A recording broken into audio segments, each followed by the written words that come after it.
There is a saying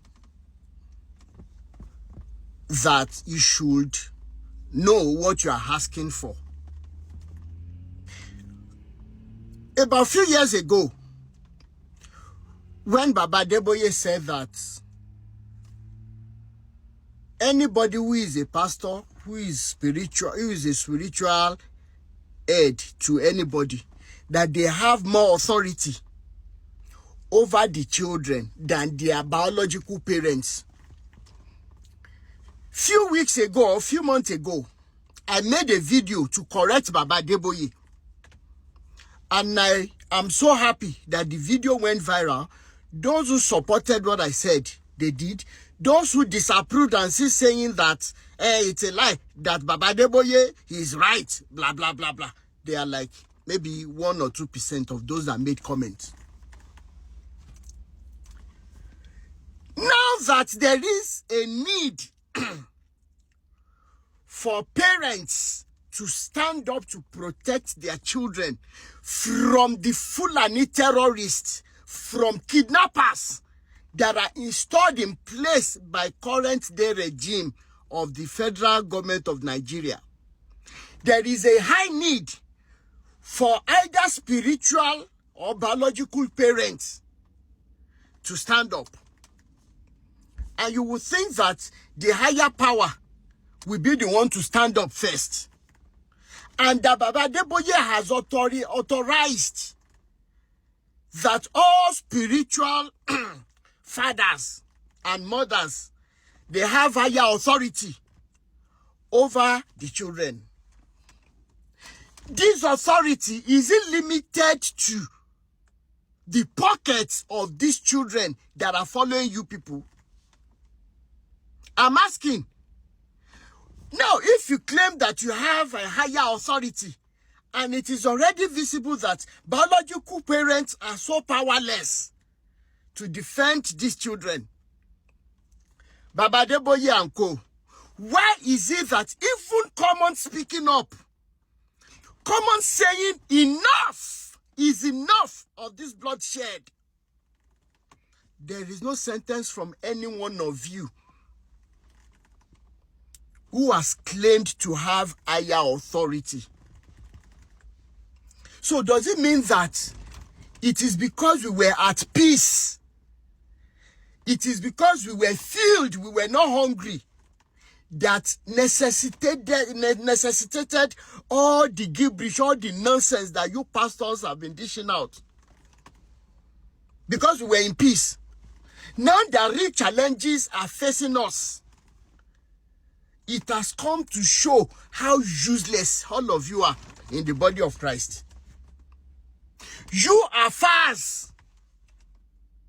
You even told us in Yoruba land that being a Muslim, you do not have right to be kneeling down, prostrating to your parents. You good for nothing entities. You just spread this against our culture and tradition.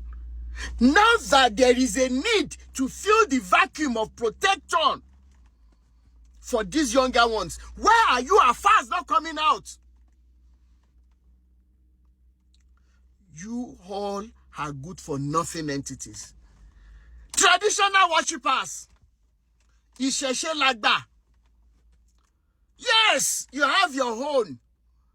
But these calamities do not exclude all of you. Do not exclude any one of you. Now that you have claimed that you are the Agba, where are the qualities to show that Ìṣẹ̀ṣe Lagba? Because our primary need today is safety, security against these people killing us. Because before we say Jack Robinson, you say during the days of our fathers that a man can protect a whole community, a whole town, a whole city. When you talk about this story, it's nothing different from pastors talking about their own fake miracles. You are not different. All of you are thieves and rogues. All of you are destiny-destroying crooks. All of you. So, if those stories were true, why is it that you cannot use it now to even show Nigerians that truly Ìṣẹ̀ṣe Lagba? You good for nothing, lazy buffoons. And finally, coming back to pastors. The reason why the central part of your ministry, of your message, of your religion, the central part is Jesus. And you said he came down from heaven, leaving all his glory to come and die for our sins. And that whosoever believes in him will not perish but have everlasting life. And I'm so happy that there are so many songs when we were growing up and we were lured into this madness called Christianity, that we want to be like Jesus. If Jesus truly came down from heaven to die for the sins of the world, why is it that you pastors that are using his name to make so much money, to accumulate wealth, why is it that you cannot show forth the same character and even speak up for Nigerians, if not for the whole Nigerians, on behalf of the people that are following you, through which you have made your fortune? Why can't you be like Jesus and speak up? After all, your Bible says that if you lose your life because of truth or because of him, you will find it. All of you pastors, are there not mansions in heaven again? After all, some of you are struggling now. Some of you pastors are struggling because people are not donating money like before. So if you're struggling on planet Earth, why not just call a spade a spade? Let the government officials kill you so that you can go to heaven and enjoy. And we have talked about all of these things, and people who don't understand, we say we should keep quiet. We should do. Now opportunity has shown. Opportunity has been presented now to show forth that you're a true man of God, that you are a true man of Allah, that you're a true man of Orunmila. All of you are now hiding. You see that the test of humility is not until when you are rich. So if there are no challenges like this, we will not know that all of you are good for nothing entities. Muhammad sallallahu alaihi wasallam, Jesus, the Yahweh and everything. You cannot. How are you different from one another?